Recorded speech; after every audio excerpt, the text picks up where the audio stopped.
Olá pessoal, tudo jóia? Eu sou o Felipe Bueno, eu sou professor de Engenharia de Reabilitação aqui no Inatel e também sou pesquisador do eHealth Innovation Center, um centro de pesquisas em Engenharia Biomédica aqui no Inatel. Nesse momento eu quero mostrar para vocês um pouquinho desse tema de biônica. Então esse mini curso, essa palestra que eu vou dar para vocês aqui agora, tem esse nome de Meu Eu Biônico, para a gente poder conhecer um pouquinho mais sobre quem são essas pessoas biônicas que estão aí no mundo, como que a engenharia biomédica ela tem permitido esse avanço em termos de tecnologia, para que as pessoas tenham funções perdidas reabilitadas e também funções que elas não tinham tanto e através desses recursos tecnológicos ela consiga acessar coisas que vão até além da nossa capacidade natural humana. Perfeito?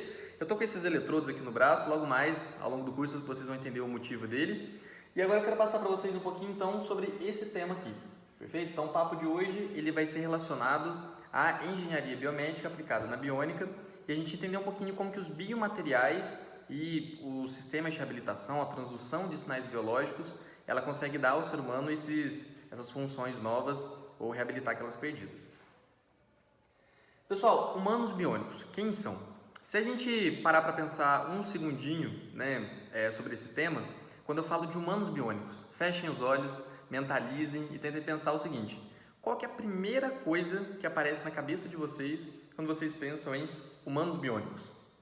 5, 4, 3, 2, 1. Imagino que, se vocês refletirem um pouquinho aí, a resposta seria algo mais ou menos assim. Pessoal, esse aqui então é um exemplo muito cinematográfico aí sobre os humanos biônicos, sobre como que a tecnologia se incorporou ao corpo e deu a ele recursos extraordinários. Ele virou uma máquina de combate e hoje o que a engenharia biomédica ela consegue fornecer para o ser humano é algo muito parecido com essa, em termos de dar novas funções para o corpo, mas eu vou mostrar para vocês o lado mais prático da coisa, como que ela pode reabilitar a saúde daquele paciente. E aí, se especula muito sobre o futuro, como que a biônica ela vai conseguir remodelar a nossa forma de reagir como ser humano. Então esse aqui é uma foto bastante interessante. Um dia você acorda lá super chateado, no dia anterior você foi muito mal numa prova, sei lá, prova qualquer que seja, e aí você fala assim, quer saber? Hoje eu tô com essa cara muito ruim minha de tristeza por causa da prova, mas eu quero sair com uma cara nova, uma feição diferente. Então vejam só que aqui esse exemplo, essa mulher aqui biônica, humanoide, ela é um robô que está pegando uma feição humana e colocando em si.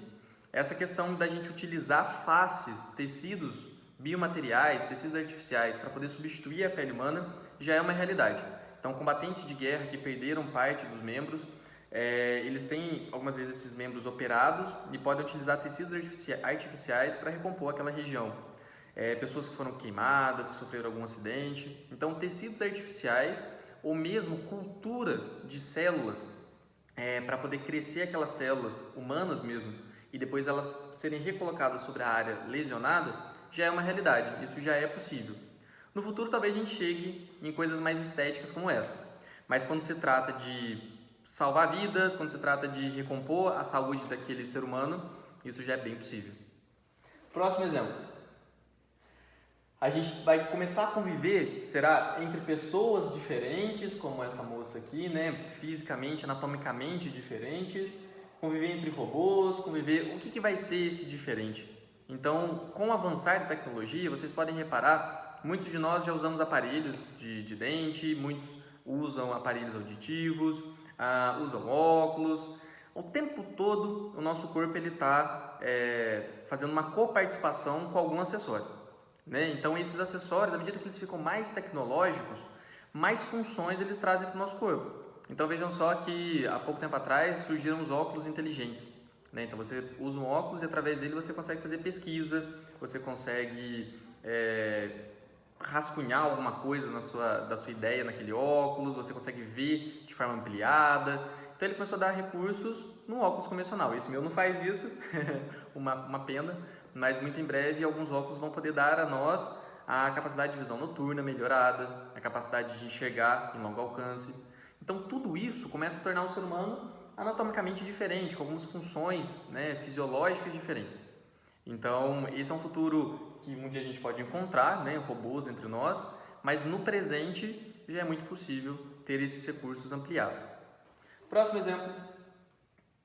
Quem conhece esse robozinho aí é daquele filme, O Homem Bicentenário, se eu não me engano. E é um robô, né? Então nesse caso aqui não é da parte da biônica, é um robô, mas com expressões humanas. Então aqui a gente começa a ver que para que essa evolução de máquinas e tecidos biológicos comecem a funcionar de forma plena, alguns conceitos são bastante notórios. Nesse caso aqui, ele precisa de uma inteligência artificial muito grande, né? Há conceitos de inteligência artificial muito grande e é um aprendizado de máquina, um aprendizado dos componentes ali é fundamental. Então, para a gente poder ter um pedaço mecânico, eletrônico no corpo humano, para o corpo humano conseguir controlar aquela eletrônica, aquele sistema, ele precisa possuir uma inteligência, de forma que ele entenda o nosso corpo, as variações do corpo humano. Vejam vocês que de crianças até adultos há uma evolução, né? Há um crescimento bastante grande, há uma modificação do nosso corpo e ao longo da vida isso é natural. A gente engorda, a gente emagrece e várias coisas acontecem. Então, da máquina para o ser humano, essa máquina precisa aprender como que o nosso corpo funciona. Talvez no futuro, quando isso tudo ficar bastante inteligente, bastante capaz de realizar coisas, a gente tenha robôs que pensem, sintam até, né? Tenha uma expressão humana bastante acentuada. Pessoal, agora eu vou dar para vocês 2 exemplos de tecnologia em engenharia biomédica que reabilitou o ser humano com algumas funções novas. Então, vou dar 2 exemplos e aí depois desses 2 exemplos eu quero que vocês reflitam um pouquinho se existisse um Nobel de tecnologias, um Nobel de engenharia biônica aí, para quem vocês dariam esse Nobel? Então, o primeiro exemplo é esse aqui, o projeto Walk Again. Para quem não conhece o projeto Walk Again, ele foi feito pelo professor Miguel Nicoleles, é um brasileiro que trabalha nos Estados Unidos e também no Nordeste brasileiro, e ele criou esse, não sei se vocês conseguem ver, mas é o exoesqueleto. Esse exoesqueleto, ele é a captação de sinais neurais, são transmitidos para um esqueleto robótico mecânico, então ele é todo metálico, e aí ele vai fazer com que uma pessoa tetraplégica, ou seja, que perdeu os movimentos das mãos e das pernas, ela consiga se erguer, se sustentar e caminhar. Incrível, né? Então, uma vez que seja difícil, dentro da engenharia, da medicina, reabilitar às vezes as funções motoras de movimento do corpo de um ser humano, tetraplégico, por exemplo, a solução foi criar um exoesqueleto, um robô externo que abrace as costas desse ser humano, como vocês podem ver aqui, e aí, através da captação de sinais neurais, controlar o robô. Então, o robô vai dar sustentação ao corpo humano. Esse projeto ele foi apresentado na Copa do Mundo de 2014 aqui no Brasil e esse paciente aqui, um homem tetraplégico, ele foi a primeira pessoa a dar o chute inicial da bola da Copa do Mundo, né? Então foi bem rapidinho que apareceu, mas ele conseguiu dar o primeiro pontapé inicial aí. Então esse é o primeiro exemplo. O segundo exemplo é o Neil Harbisson. Não sei se vocês já escutaram falar desse cara, é esse homem aqui, reparem só que ele é um pouco diferente, tem uma espécie de uma antena saindo da cabeça dele, e a foto está em preto e branco, não é à toa. Pessoal, o Neil Harbisson ele tem um daltonismo muito severo. Para quem não conhece daltonismo, é a incapacidade da pessoa de enxergar alguns tons de cor, mas no caso do Neil Harbisson, ele enxerga tudo em preto e branco, tudo em cinza, tons de cinza. E aí, por conta desse daltonismo dele, uma solução, ele se ofereceu, né, para ser uma cobaia em um experimento. Foi até difícil encontrar um médico que topasse fazer experimento junto com ele queria muito. E aí eles fizeram um implante na cabeça do Neil Harbisson. Esse implante é essa antena aqui que ela serve hoje para ele como um terceiro olho. Através desse terceiro olho, o Neil Harbisson ele consegue enxergar os sons através da vibração deles. Muito engraçado, né? Cada cor ela tem uma vibração, uma frequência. E aí esse sistema ele capta aquela cor, traduz aquela cor em vibração e joga essa vibração dentro do cérebro do Neil Harbisson. Então quando ele vê uma cor muito chamativa, um vermelho, vibra bastante. Quando ele vê uma cor mais apagada, um cinza, um marrom, ela vibra menos. E assim ele consegue agora ter a capacidade de diferir cores. Então esse é o segundo exemplo, o primeiro e o segundo, né? E aí para qual deles vocês vão dar o Nobel? Né? Para quem vocês dariam isso aí? Até uma brincadeira, né? Se a gente for falar sobre pensando na humanidade, para quem a gente daria o Nobel, para quem criou uma engenharia biônica super revolucionária, eu chutaria que a maioria de nós daria talvez para o Homem de Ferro, né? Acho que o Homem de Ferro, daqueles 2 exemplos que a gente deu ali atrás agora, ele é um que soma tudo isso e coloca mais um monte de coisa. Então o Homem de Ferro ele tem uma série de capacidades, uma série de funções, das mais diversas possíveis e de que diferem muito do nosso corpo até, né? Até onde se tem notícia, nenhum ser humano nasceu conseguindo disparar mísseis por aí e laser, sei lá. E isso o Homem de Ferro consegue. Então a tecnologia que ele criou não só reabilita e potencializa as funções naturais do corpo, como deram a ele novas funções, né? Então a gente vai ver daqui a pouquinho o conceito da biônica, raiz mesmo, entender como que ela se enquadra dentro do conceito do Homem de Ferro. Mas pessoal, uma coisa que é importante a gente pensar é que apesar de parecer muito distante, parecer uma coisa assim, poxa, eu não tenho nada de biônico na minha vida. Só o fato de vocês estarem hoje sentados assistindo esse vídeo, talvez alguns de vocês estarem assistindo esse vídeo pelo celular, já torna a gente um pouquinho biônico, né? Pensem só, há pouco tempo atrás, se você queria mandar uma mensagem para alguém com muita distância de você, né, que seja uma distância bastante grande, você tinha duas possibilidades. Ou você gritava demais, até ver se aquela pessoa conseguia escutar, ou então você escrevia uma carta, mandava aquela carta, alguém pegava a carta, levava a carta, a pessoa lia a carta, respondia a carta, trazia a carta, e esse processo todo enorme e demorado. Hoje em dia, se você pega o seu celular, você faz a sua voz potencializar e a sua mensagem chegar a qualquer pessoa, em qualquer lugar do mundo que tenha internet ou tenha um serviço de telefonia. Então, o celular que está na mão de vocês, ele tem a capacidade de transmitir informações, ele dá uma habilidade para o ser humano que até então a gente não tinha. E dá várias outras, né? A gente conseguiu expandir a nossa capacidade intelectual de aprendizado utilizando o celular, ele acelerou o ser humano.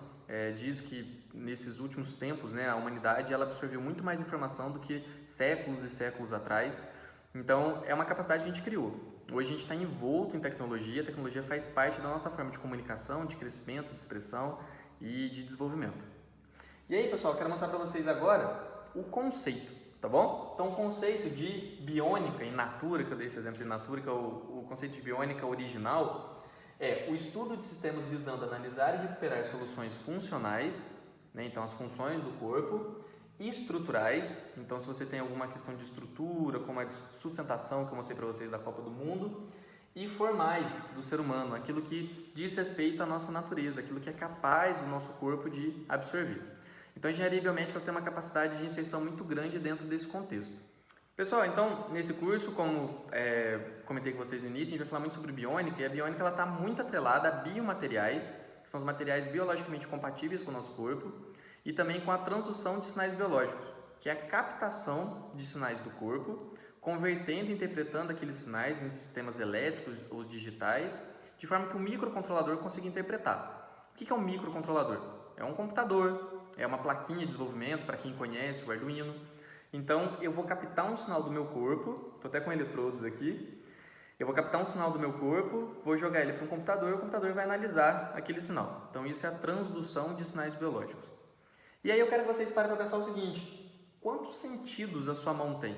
Fechem os olhos aí nesse momento, ergam as mãos e mexam o polegar de vocês, só o polegar. E agora tentem mexer só o dedo anelar de vocês. Percebam que quando a gente mexe o dedo anelar, parece que o nosso dedo mindinho ele mexe junto. Então, só que assim, para eu fazer esse movimento aqui, eu tenho essa questão muscular que o meu dedo do mindinho vem junto. No polegar, ele consegue vir sozinho. Se eu fechar toda a minha mão, eu consigo fechar com força, eu consigo fechar com suavidade para pegar uma folha de papel sem rasgar. Veja só como que a nossa mão, por atos tão banais que a gente faz o dia inteiro, gesticula e articula de várias formas, ela tem uma precisão muito grande e existem controles muito finos que permitem com que a gente faça movimentos delicados ou movimentos bastante robustos. Essas funções todas, quando a gente vai criar um sistema biônico, envolvendo biomateriais e transdução de sinais biomédicos, tem que saber captar aqueles dados e interpretá-los da forma mais precisa que eu puder. Então, o biomaterial ele vai ser integrado ao meu corpo. Vou imaginar que eu perdi a minha mão nesse momento, né? Acabei de tirar minha mão daqui, e aí eu quero colocar uma mão robótica no lugar. Ao colocar essa mão robótica no lugar, eu vou ter que captar as informações do meu braço, jogar nessa mão robótica. Essa mão robótica ela vai ter que interpretar esses sinais que eu fui captando dos meus músculos que estão preservados ainda e realizar os movimentos. Então, tem o biomaterial para poder captar o sinal do meu músculo e a mão robótica inteligente com a transdução de sinais biológicos para que ela consiga mexer.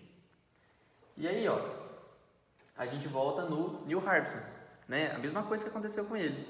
Quando implantou essa antena, esse terceiro olho no cérebro dele, foi preciso entender esses dois conceitos de forma muito forte, muito presente, que é o biomaterial, para entrar no cérebro dele sem gerar uma bomba ali dentro e também para dar ao cérebro dele a função requerida.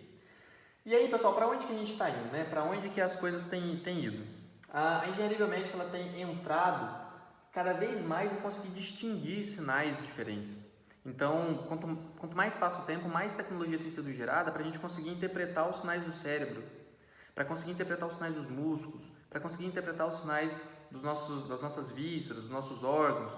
Então, sistemas têm sido criados para que a gente capte esses sinais possam ser interpretados e dê um diagnóstico, como aqui numa imagem, né, de radiografia, de tomografia, de ressonância magnética, mas também consiga entregar aqueles sinais para que a gente controle sistemas, controle robôs, controle coisas, perfeito? E isso tem se tornado cada vez mais produtizável. Quase fiz um neologismo de uma palavra, né? Então tem sido cada vez mais produtizável. É possível você pegar aquela tecnologia e jogar numa linha de produção de forma que várias pessoas sejam beneficiadas por ela. Lá atrás, tudo era criado de forma muito artesanal. E hoje em dia já tem laboratórios, empresas, centros de pesquisa, o Inatel é um deles, onde a gente é capaz de criar coisas que possam ser replicadas de forma rápida e atendam às necessidades de diversos indivíduos. Olá pessoal, tudo bem? Agora nesse momento eu quero mostrar para vocês um exemplo de transdução de sinais biomédicos. Como eu comentei anteriormente, eles são super importantes, né? Esses conceitos são fundamentais para que a gente consiga captar sistemas, informações dos nossos sistemas do corpo, jogar aquilo no computador, ele processar e dar uma função. Nesse exemplo aqui, o meu computador está sendo representado por essa plaquinha azulzinha, que é o Arduino, e aqui nesse computador, esse sinal azulzinho está sendo captado por um eletromiógrafo. Esse eletromiógrafo foi criado no eHealth Innovation Center, que é o centro de pesquisas aqui do Inatel, pelos alunos Juliano, Ingrid, Janaína e Felipe. E é um sistema bem interessante, porque eles conseguiram fazer algo bem pequenininho, essa plaquinha aqui, facilitando que ela possa ser integrada ao nosso corpo, a uma mão robótica ou coisa do tipo. E aí, pessoal, o que acontece? Na hora que eu contrair o meu braço, vocês vão ver que essa barrinha vermelha que está aqui, ela vai subir e os LEDs, essa luzinha que está aqui na plaquinha, ela acende. Talvez pelo vídeo vocês não vão conseguir ver a luz acendendo, mas pelo menos a barrinha aqui vocês vão conseguir perceber. Então, quando eu contrair, vejam só que o sinal azul ficou maior e o vermelho subiu. Tá vendo? Quando eu relaxo o meu braço, a barra vermelha ela desce e o azul fica mais fininho. Então esse é o processo de captação da contração do meu músculo, fazendo com que um LED acenda, uma luz acenda. Acendeu, apagou. Acendeu, apagou. Isso é muito legal porque a gente pode usar esse mesmo sistema para poder controlar a abertura e fechamento das portas e janelas da nossa casa, para a gente poder ligar ou desligar uma televisão, para eu poder ver as câmeras de segurança, para eu poder fazer mágicas na minha casa, né? Então a gente brinca de Harry Potter nesse momento, captando sinais do corpo, fazendo gestos, e esses gestos, captando esses sinais, vão conseguir realizar funções. Então essas funções, elas estão dentro desse arranjo da tecnologia, das tecnologias biológicas, tecnologias para a saúde, e são quase limitadas as possibilidades que a gente pode criar. Uma pessoa que é cadeirante, por exemplo, que tem dificuldade de acessar coisas altas, através de um sistema desse tipo aqui, ela consegue comandar a cadeira de rodas dela, né? Vai para frente, vem para trás, e poderia abrir e fechar janelas e coisas mais altas na casa dela.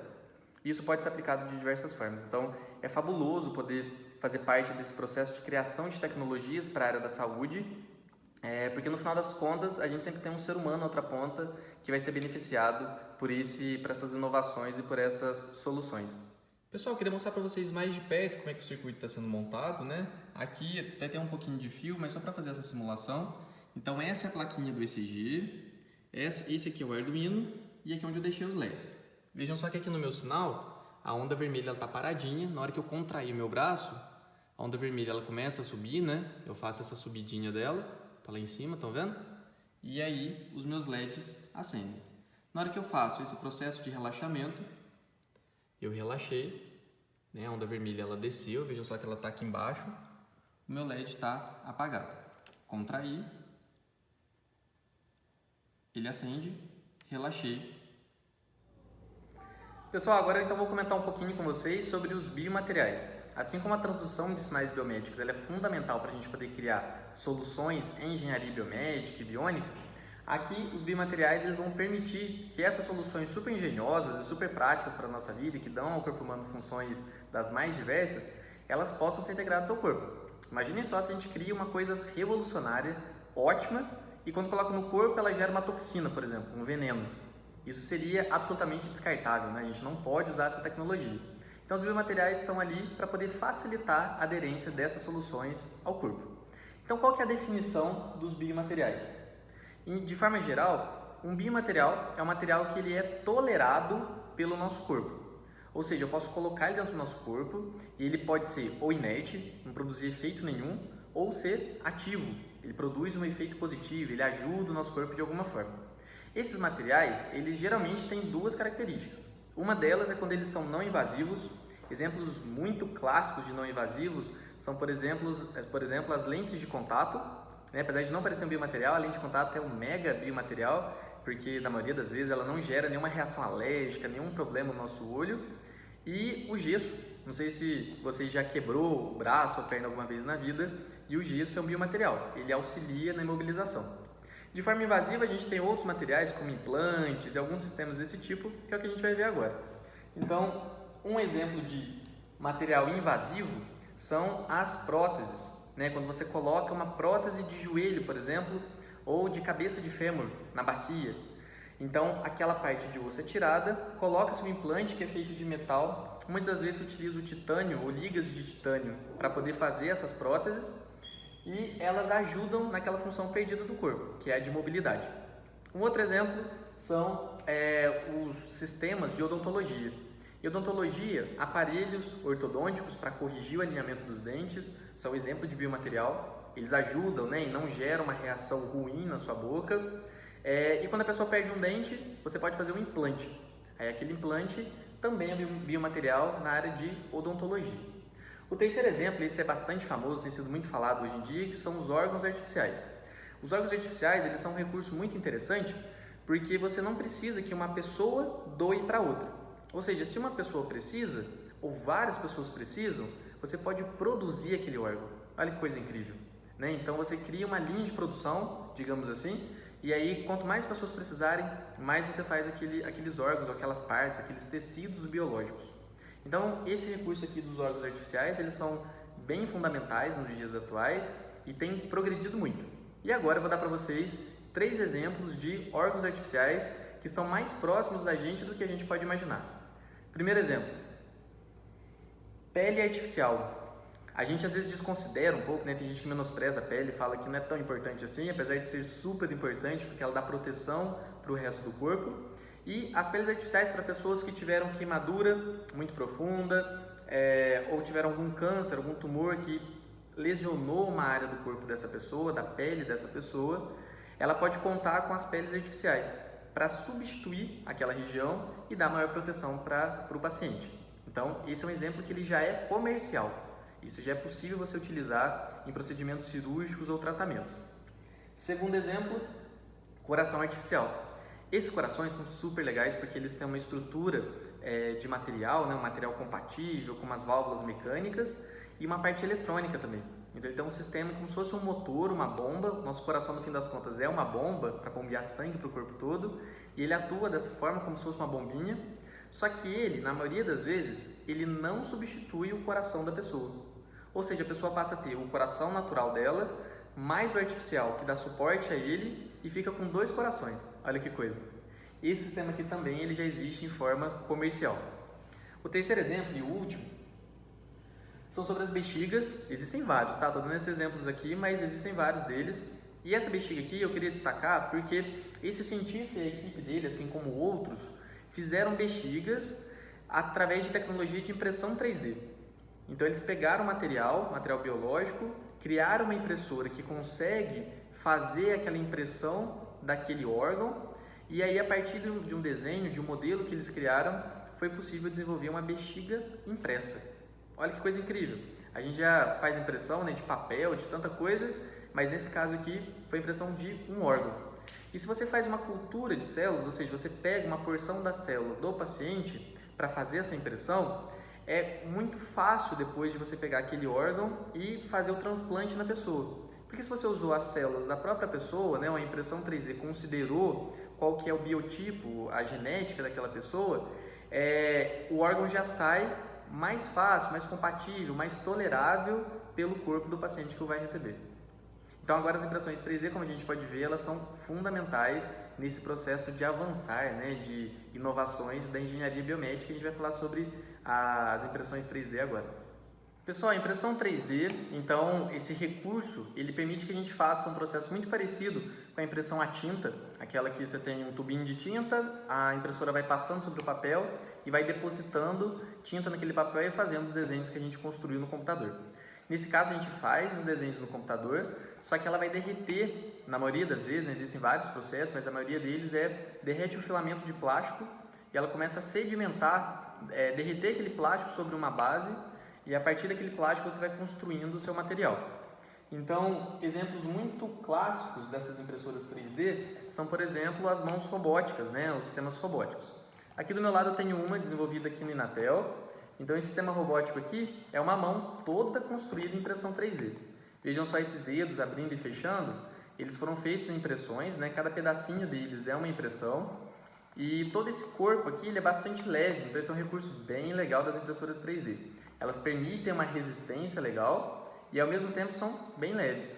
Se no futuro essa mão ela evolui para uma mão biônica, de forma que esses dedos possam se abrir e fechar a partir de comandos do meu corpo, ficaria bem fácil de integrar, bem fácil, acho que a palavra até forte, mas ficaria mais fácil integrar essa mão ao meu corpo, porque ela é leve, né? Então, eu não precisaria carregar um saco de arroz no meu braço, eu carregaria uma estrutura que teria basicamente o mesmo peso daquela mão que outrora eu tinha. Então, essa aqui é uma mão impressa em 3D, ela pode ser modelada para diferentes tipos de anatomia. Um adulto que tem uma mão maior, uma criança que tem uma mão menor, se ambos necessitam dessa mão robótica, dessa mão biônica, é possível fazer sob medida para cada um deles. E aí, esses recursos de impressão 3D, eles têm sido bem usados, não apenas na área biológica, mas também na construção civil, por exemplo. Não sei se vocês sabem, mas na China, eles usam impressoras 3D para fazer paredes pré-modeladas de casas, e depois eles só juntam aquelas paredes para poder montar as casas de forma rápida e limpa. Tá certo? E aí, os materiais principais que a gente utiliza para fazer esses braços robóticos, para fazer estruturas usadas, né, na área médica, são ABS, PLA, PETG e TPU. Esses materiais são filamentos de plástico. O que é um filamento? É um fiozinho. Então, esse fiozinho de plástico, você coloca na impressora 3D, ela esquenta, ao esquentar bastante, ela derrete aquele plástico e ele é depositado em cima de um prato, uma mesa. E à medida que ela vai passando, ela vai derretendo aquele plástico sobre a mesa.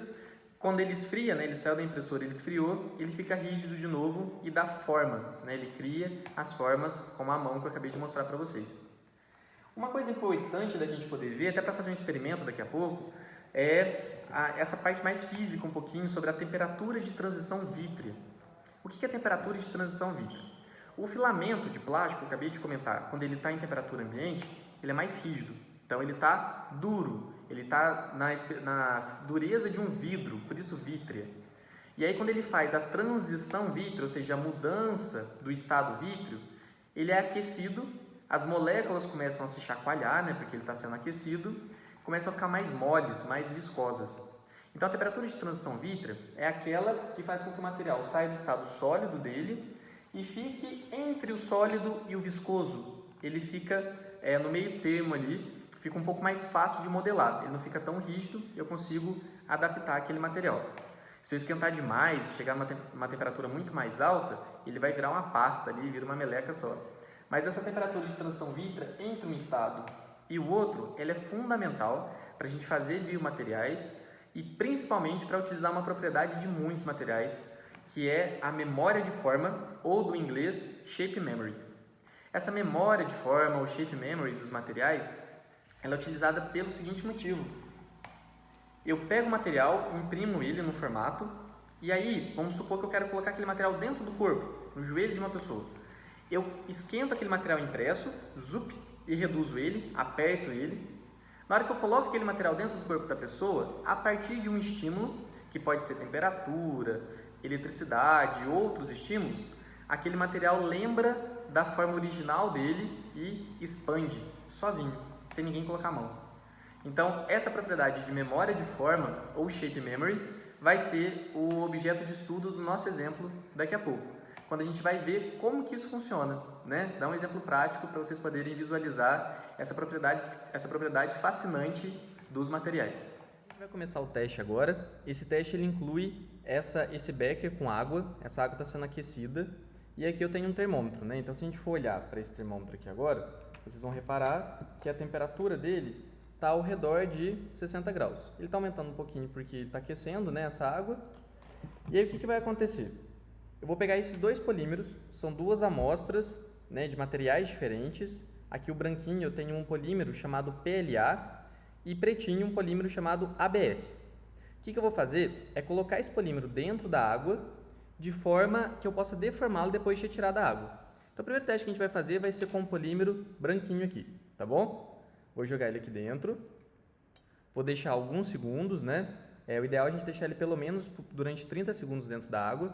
E entendendo que esse polímero ele tem uma temperatura de transição vítrea, que é aquela que eu comentei com vocês anteriormente, é mais baixa do que esse pretinho aqui, que é o ABS, vai ser possível a gente deformar esse material na temperatura que a água está. Então, eu deixei ele um tempinho ali. Agora que eu vou retirá-lo dessa água. Retirei. Eu vou fazer esse processo aqui, ó. Vejam só, então, que eu consegui deformar o material. Né? Anteriormente ele tinha uma fendinha, como esse aqui, e agora eu consegui abrir essa fenda. O mesmo processo eu vou fazer com esse, que é o ABS. Vou deixar ele aqui dentro durante um tempo. Vocês vão perceber que o ABS ele não afundou. Ele não afundou por conta da densidade desse material. Eu posso até empurrar ele um pouquinho para reproduzir o teste do outro. Né? Uma temperatura aí de ao redor de 60 graus, um pouquinho mais que 60 graus. Só que esse material, ele tem uma temperatura de transição vítrea maior. Então, essa temperatura que está na água não deve ser suficiente para conseguir deformá-lo como eu fiz com o outro. Vou deixar ele até um pouquinho mais de tempo para a gente poder ver. E agora, retirando esse material, eu vou fazer o mesmo processo do outro, vou tentar deformar. Vejam só que eu estou fazendo força, mas esse material eu não consigo deformá-lo à temperatura, tá bom? Então, aqui ó, o ABS não foi possível deformá-lo. Por outro lado, o PLA foi possível deformá-lo. Pessoal, agora então a gente vai ver a mágica acontecendo. Esse polímero PLA, ele possui propriedade de memória de forma, então eu vou colocá-lo dentro desse pote, desse becker com água aquecida, né? Então está acima da temperatura de transição vítrea dele, e a gente vai ver o que vai acontecer. Vocês podem ver o material ali dentro dessa água aquecida. E aí, com o tempo, percebam só que sozinho esse material recompõe a forma natural dele. Então, ele recorda a posição original que ele tinha e provoca esse efeito de shape memory que ele tem. Eu vou arrancá-lo daqui, né? Vou tirar esse material de dentro da água para a gente poder comparar com o que a gente tinha anteriormente. Então, vejam só que ele está muito próximo daquela posição, daquela estrutura que ele tinha no início. Então, se essa água tivesse até mais aquecida, né, eu tirei ela agora ali do banho, então diminuiu um pouquinho a temperatura, mas com essa água mais aquecida e por um tempo maior, essa dimensão que tem aqui entre eles, né, esse espaço que há entre eles, iria reduzir também, muito próximo ao que tinha originalmente. Então, pessoal, isso aqui é a propriedade de memória de forma ou shape memory do material. Pessoal, então é isso. Eu queria mostrar para vocês durante esse curso como que a engenharia biomédica ela trabalha, como que os conceitos de biônica eles funcionam e como que eles estão mais presentes e mais no nosso convívio aí do que a gente pode imaginar. Espero que vocês tenham gostado. Se vocês tiverem alguma dúvida, eu estou à disposição de vocês para poder tirar essas dúvidas. E quem quiser participar de tecnologias e soluções para a área da saúde, na engenharia biomédica, também estou à disposição para poder contar um pouquinho como que essa carreira consegue impactar de forma tão positiva a sociedade. Pessoal, um grande abraço, tenham muito sucesso e até mais!